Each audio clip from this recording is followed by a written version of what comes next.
Jameson. Hey, how are you doing? A-okay, it's an early edition of the show. Again, we want to let folks know the auction, the big Saturday auction coming up at 8 o'clock. And I'm so happy, Jameson, number one, it is spring, it looks like finally. Yeah. And number two, we're into the merry month of April. Beautiful, beautiful. Yes, sir. Yes, sir. So let's get fired up here on the show today and get rolling here. Jameson, first off, are there any new listings you'd like to talk about? Yeah, so we have a couple here. One is a beautiful 4-bed, 3-bath home near the Jewel in Lake City for $329,900.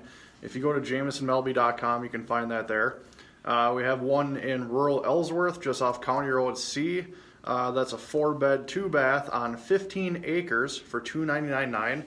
And we have a small little brand new flipped house, remodeled, whatever you want to call it, on Burnside Avenue, and we are at, boy, I'm losing my train of thought now, $139,900 on that one. So there's some really good buys out there, really good homes for sale.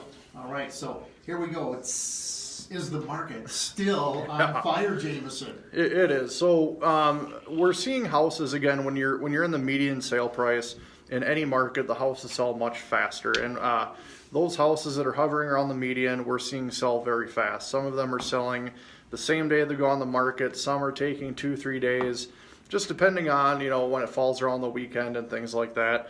Houses are selling really fast. Now, again, when you get double the median sale price, triple the median sale price, it just simply takes longer because there aren't as many people out there looking in those price ranges. It doesn't mean you're overpriced. It doesn't mean there's anything wrong with your house.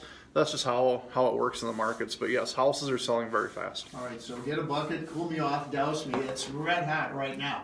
Very important question here, because I know we're going to fall into this category whenever we sell our home. How important is fresh paint when selling a home? Well, what's more important is the colors in the room. So if you have very neutral colors, things like that, you don't need to paint anything. But when you're looking at the more personalized colors, like I've said before, if you have a kid's room that has bright green, bright pink, purple, things like that, bright blues, those are colors you're going to want to tone down. If you have something that's just not quite the norm, that's fine. That's totally fine when you live in the house. It's just that we want your home to appeal to the most amount of people as we possibly can. Therefore, neutral colors, bright colors, they're always best. All right, very good. And finally, before we break, street assessments. As a seller, can I avoid paying them? Well, so here's the thing. This comes up a lot in the spring and summer when there's projects happening. And once you've received that letter from the city of Red Wing or whatever municipality you're in listening to this, when you receive that letter that the work is going to happen, you have to disclose that to potential buyers. You cannot trick them into buying a house that has assessments. Typically what we see are that the seller will either pay the assessment or they'll be upfront with the buyer initially and let them know they'll have this assessment on their taxes over several years so they don't have to pay let's just say it's $5,000. You don't have to pay that now. You can pay that off over several years on your property taxes. So there's ways to negotiate it. But the answer is no, you cannot sell that house without telling the buyer that that's happening. There we go. So we talked about 4-letter words. There's a 5-letter word that everybody is always, taxes. Yes. 'Tis the season. All right, Jameson, part 2 coming up, okay? Sounds good. All right, this is Get Real with Real Estate, early bird edition in front of the auction here today on Classic Hits KWNG 106. Jameson and I will return with part 2 of the show right after this break. All right. So those watching on video, you know that we typically air the show Saturday mornings at 10. This time they have the radio auction that's happening from 8 until 1. So if you're going to listen to the radio Saturday, you'll have to get up earlier and listen around 7:45. We'll be on air. Well, Jack and Jameson with your toast and jelly. Or with your omelet, pancakes. Sounds like somebody has a problem if they're going to wake up and have some Jack and Jameson. I know. Right? How about some waffles? There we go. There we go, waffles and I go for a ham and cheese omelet right now with hash browns. I don't know. Sounds good. Whole wheat toast. There we go. All right. All right, here we go. Part 2. We are back now. Part 2 of Get Real with Real Estate, this early bird edition here on this Saturday in front of the auction on KWNG 106. This is Jack Hubble, joined again by Jameson Melby from RE/MAX Results. All right, Jameson, good information on part 1 of the show, and we get ready now for part 2. Jameson, are there any buyer needs in the area that you have? Fill us in. Yeah, big time. So the biggest struggle right now in the market is the lack of inventory. The few houses that are for sale are selling really quick. The ones that are staying on the market typically are a little bit more unique, or maybe the price doesn't match what they're offering. But the houses, and again, like I said, the median sale price, any market, we need those houses. Whether it's Goodhue, Red Wing, Lake City, Cannon Falls, Hastings, Ellsworth, Hager City, we need those houses for sale. So if you're in Red Wing and you think your house might be worth 100, 200,000, certainly give me a call. And one benefit, I have a lot of buyers that cannot find anything. So if you call me and we sell the house off market, we can negotiate a much lower commission for you. It's a better deal, save money, sell the house fast, things like that. So, and if it doesn't work, I mean, I can give you an idea of what your house is worth and how long it would take to sell, and we can go from there. I mean, we need inventory bad.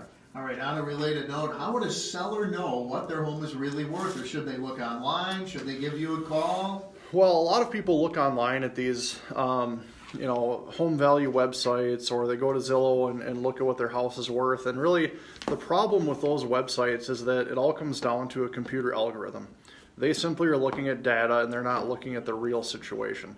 So they're taking a 1,500 square foot house that might be really beat up in a poor location, maybe it's on a busy road, and they're comparing it to a 1,500 square foot house that's updated, granite countertops, stainless appliances, maybe on a cul-de-sac where it's going to sell for more. So there's certain things that, as much as big tech tries to replace the agents and do our job, they just don't have that human element that can determine those certain things. So the best thing always is having a realtor come to your house, provide you with a CMA, look at comps with them, and come up with a decision based on stats on what your house should sell for. And the CMA is a comparative market analysis. You got it. Well, we've been together for a long time, so yes, I'm pretty good with some of the jargon. There we go. As we continue, what tip or tips can you give a seller to be successful in achieving their goals? The biggest thing I would have to say is again, like I said, when you're looking at those comps and you're talking to your realtor,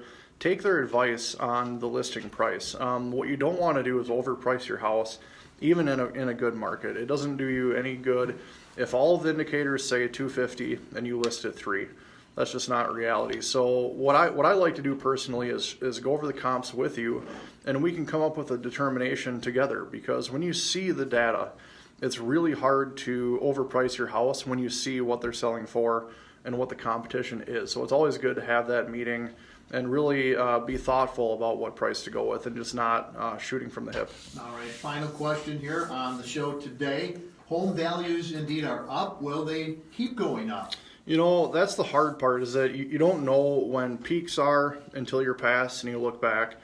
Just like we didn't know when the bottom was in the real estate recession until we were out of the bottom and we could look back. So it's hard to say whether they will keep going up, but I just don't see how they can really get too much higher. I don't think the market can sustain at that. What's happening is it's creating this affordability issue for people. 3-4 years ago, if you were looking for, let's say, between $130,000, $150,000, plenty of options that would pass all the loan guidelines, great houses, things like that. And now, really, under $150,000, it's hard to find something that will pass FHA, USDA. So again, like I said, more inventory would certainly help our situation there. There we go. And for folks, if they want to get in touch with you, Jameson, want to get the ball rolling, what do they need to do? All right, so you can find me on the web at jamesonmelby.com. And if you're hearing this on the radio, we do record this on Facebook, Facebook Live. So if you go to Remax Results, Jameson Melby Real Estate on Facebook, you can find listings, past radio shows, articles with good advice, things like that. And then, as always, if you want to get in touch, cell phone number 651-764-8933. And we want to let folks know that next Saturday we'll be back at our normal time, shortly after 10 a.m. here on KWNG 106. But this Saturday, we're in the 7 o'clock hour, right after Eric's show and right before the auction. Thanks again, Jameson. You bet. All right, for Jameson Melby, Action Jack Club will sing so long. Again, our show is Get Real with Real Estate. Jameson Melby with Remax Results, Action Jack here on KWNG 106. Make it a great weekend. The auction coming up at 8 o'clock.